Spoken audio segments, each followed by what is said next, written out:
நம்ம திருவள்ளூர் மாவட்ட செய்திகள். தமிழகத்தில் மூன்றாவது முறையாக மின் கட்டணத்தை உயர்த்தியும் நியாய விலை கடைகளில் வழங்கப்பட்டு வந்த பாமாயில் துவரம்பருப்பு ஆகியவற்றை நிறுத்த முயற்சிப்பதை கண்டித்தும் திருவள்ளூர் மேற்கு மாவட்ட அதிமுக சார்பில் மருத்துவக் கல்லூரி அருகே கண்டன ஆர்ப்பாட்டம் நடைபெற்றது. முன்னாள் அமைச்சர் பி.வி. ரமணா தலைமை தாங்கினார். நடைபெற்ற இந்த ஆர்ப்பாட்டத்தில் அதிமுக அமைப்பு செயலாளரும் முன்னாள் எம்பியுமான திருத்தணி கோ. அரி உள்பட 1000 பேர் பங்கேற்று முழக்கங்களை எழுப்பினர். நம்ம திருவள்ளூர் மாவட்ட செய்திகளுக்காக செய்தியாளர் கோபி. கண்டிக்கின்றோம் கண்டிக்கின்றோம் கண்டிக்கின்றோம் கண்டிக்கின்றோம் விடியா திமுக அரசை கண்டிக்கின்றோம் விடியா திமுக அரசை கண்டிக்கின்றோம். சட்டம் ஒழுங்கை பாதுகாக்க தவறிய மு.க. ஸ்டாலின் அரசை கண்டிக்கின்றோம் ஸ்டாலின் அரசை கண்டிக்கின்றோம் ஸ்டாலின் அரசை கண்டிக்கின்றோம். அத்தியாவசிய பொருட்கள் விலையை கட்டுப்படுத்த தவறிக்கின்றோம். ஸ்டாலின் அரசே பதவி விலகு தமிழக மக்களை வாட்டி வதைக்கும் ஸ்டாலின் அரசே பதவி விலகு கட்டுப்படுத்த தவறிய திமுக அரசே பதவி விலகு. சட்டம் ஒழுங்கு சீர்கேட்டை பாதுகாக்க தவறிய திமுக அரசே பதவி விலகு. மக்கள் விரோத அரசே பதவி விலகு. திமுக அரசே பதவி விலகு. மக்கள் விரோத அரசே பதவி விலகு. ரேஷன் கடையில் அத்தியாவசிய பொருட்களை சரியான முறையில் தர தவறிய திமுக அரசே பதவி விலகு. ஸ்டாலின் அரசே பதவி விலகு. மக்கள் விரோத அரசே பதவி விலகு. மக்களை ஏமாற்றி விலகு. தொடர்ந்து மக்களை ஏமாற்றும் திமுக அரசே பதவி விலகு.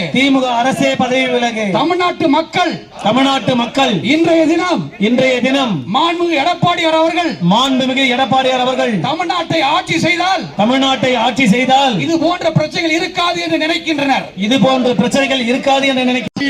அண்ணா திமுக சார்பிலே புரட்சி தமிழர் எடப்பாடியாரின் மின்கட்டண உயர்வை ரத்து செய். ராஜினாமா செய்.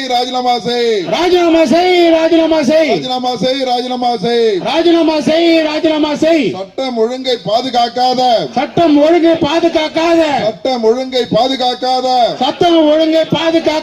ஸ்டாலின் அரசே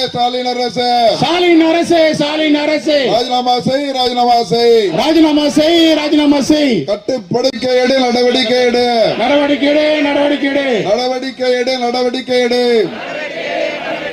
சட்டம் ஒழுங்கை பாதுகாக்காத ஸ்டாலின் அரசு மீது நடவடிக்கை எடு.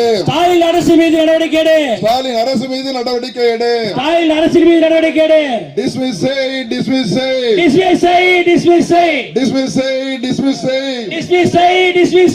கையாலாகாத ஸ்டாலின் அரசை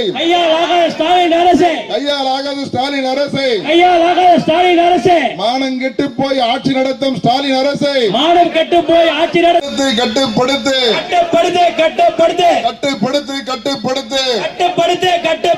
விலைவாசி உயர்வை கட்டுப்படுத்து.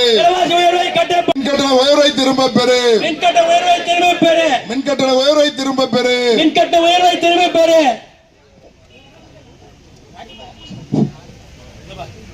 புரட்சி தலைவர் எம்ஜிஆர் புகழ் ஓங்குக. கரண்ட் மின்சார கட்டணத்தை உயர்த்தி இருக்கிறார்கள். எப்பேற்பட்ட சூழ்நிலை நாம் எண்ணி பார்க்க வேண்டும்.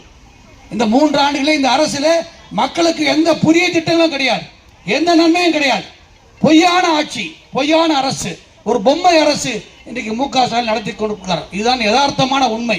இன்றைக்கு பார்த்தோம் என்று சொன்னால் அண்ணன் எடப்பாடியார் அவர்கள் இப்படிப்பட்ட ஆர்ப்பாட்டம் நடத்த போகிறோம் என்று அறிவித்த பிறகு மு.க. ஸ்டாலின் டெண்டர் கோர்றார். எதுக்குடான்னா துவரம்பருப்புக்கும் பாமாயிலுக்கும். ஏன் நீங்க இவ்வளவு நாள் இதை செய்யல? டெண்டர் கோருவதை ஒரு செய்தியாக, விளம்பரமாக பத்திரிகைகளையும் ஊடகங்களையும் சொல்றாங்க. டெண்டர் கோருவது ஒரு தொடர் நடவடிக்கை. ஆண்டுதோறும் துவரம்பருப்பும் பாமாயிலும் மற்ற ரேஷன் பொருட்களும் மக்களுக்கு கொடுக்க வேண்டும். ஆண்டுதோறும் டெண்டர் கோருவார்கள், அதை வாங்குவார்கள். எப்பயுமே அது செய்தியாக வராது. ஆனால் எடப்பாடியார் தமிழ்நாடு முழுவதும் அனைத்து மாவட்ட தலைநகரங்களிலும் இப்படிப்பட்ட ஆர்ப்பாட்டம் நடத்த போகிறோம் என்று அறிவித்த பிறகு இன்றைக்கு இந்த மு.க. ஸ்டாலின் அரசு டெண்டர் கோருவதை ஒரு செய்தியாக ஊடகங்களில் தெரிவிக்கிறார்கள். எண்ணி பார்க்க வேண்டும். கடந்த 3-4 மாதங்களாக ரேஷன் கடைகளிலே எந்த பொருட்களும் சரியாக கொடுக்கவில்லை. இந்த மின்சார கட்டணத்தை பொறுத்தவரை 3 முறை இந்த ஆட்சியாளர்கள் உயர்த்தியிருக்கிறார்கள். தொடர்ந்து இன்னும் 2 ஆண்டுகளில் உயர்த்துவார்கள். எல்லா அத்தியாவசிய பொருட்களும் இந்த ஆட்சியில் மிக அதிக அளவில் விலை உயர்ந்திருக்கிறது. நீங்கள் எண்ணி பார்க்க வேண்டும். கட்டுமான பொருட்கள் என்றாலும் சரி, அல்லது அத்தனை அத்தியாவசிய பொருட்கள், மளிகை பொருள், அரிசி, எண்ணெய் என்று அத்தனை பொருட்களும் மிக அதிகப்படியான அளவில் இந்த ஆட்சியில் விலை உயர்ந்திருக்கிறது. இதை அதே போல குடிநீர் வரி, வீட்டு வரி, சொத்து வரி, கழிவுநீர் வரி என்ற அனைத்து வரிகளையும் இந்த ஆட்சியாளர்கள் உயர்த்தி விட்டார்கள். ஆனால் இன்றைக்கு மக்களுக்கு எந்த நன்மையும் செய்யாமல் ஊடகங்கள் மூலமாக ஒரு பொய்யான பிம்பத்தை இந்த ஆட்சியாளர்கள் கட்டமைத்துக் கொண்டிருக்கிறார்கள். இதுதான் நிதர்சனமான உண்மை. நீங்கள் எண்ணி பாருங்கள். இந்த கரண்ட் பில் பொறுத்தவரையிலும் மின்சார கட்டணம் இந்திய அளவில் அத்தனை மாநிலங்களையும் பார்த்தீங்கன்னா அதிகப்படியான கட்டணம் 8 ரூபாய்க்கு மேலே எந்த மாநிலத்திலுமே கிடையாது. தமிழ்நாட்டில் தான் பார்த்தீங்கன்னா 16 ரூபாய் வரை இன்னைக்கு இந்த மின்சார கட்டணம் இருக்கு. அதிகப்படியான கட்டணம் 16 ரூபாய் 95 காசு. நீங்கள் சிந்தித்து பார்க்கணும். எந்த மாநிலம் கிடையாது. குஜராத்தில் கிடையாது, ஆந்திராவில் கிடையாது, கேரளாவில் கிடையாது, கர்நாடகாவில் கிடையாது. எந்த மாநிலத்தில் இல்லாத அளவிற்கு அதிகப்படியான கட்டணம் 17 ரூபாய். இன்றைக்கு 500 ரூபாய் கரண்ட் பில் கட்டி கொண்டு சாதாரண நடுத்தர குடும்பத்தை சேர்ந்தவர்கள் 4000 ரூபாய் 3000 ரூபாய் கட்டுகின்ற சூழ்நிலை உங்களுக்கெல்லாம் தெரியும். தாய்மார்கள் வந்திருக்கீங்க. கரண்ட் பில் எப்படி இருக்கிறது? வாடகை கட்ட முடியவில்லை, கரண்ட் பில் கட்ட முடியவில்லை. இந்த மோசமான ஆட்சியில எல்லாம் பிரச்சனை. அண்ணன் ஹரி அவர்கள் பேசும்போது சொன்னார், சட்டம் ஒழுங்கு சீர்கேடு.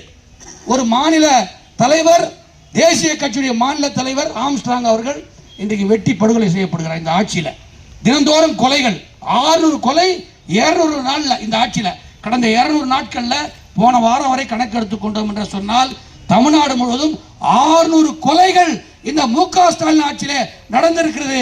நீ மக்களை ஏமாற்றுவதற்கு மாநகராட்சியுடைய சென்னை கமிஷனரை மாத்தினா மக்கள் நம்ப தயாராக இல்லை. மு.க. ஸ்டாலின் அவர்களே, இதை நீங்கள் சிந்தித்து பார்க்க வேண்டும். இந்த ஆட்சியில கஞ்சா, போதை மாத்திரைகள், போதை வஸ்துக்கள் வெகு தாராளமாக பள்ளிகளிலே, கல்லூரிகளிலே, மாணவர்களுக்கு, இளைஞர்களுக்கு, கிராமங்களில எல்லா இடத்திலும் தெருவா ரோடா கிடைக்குது.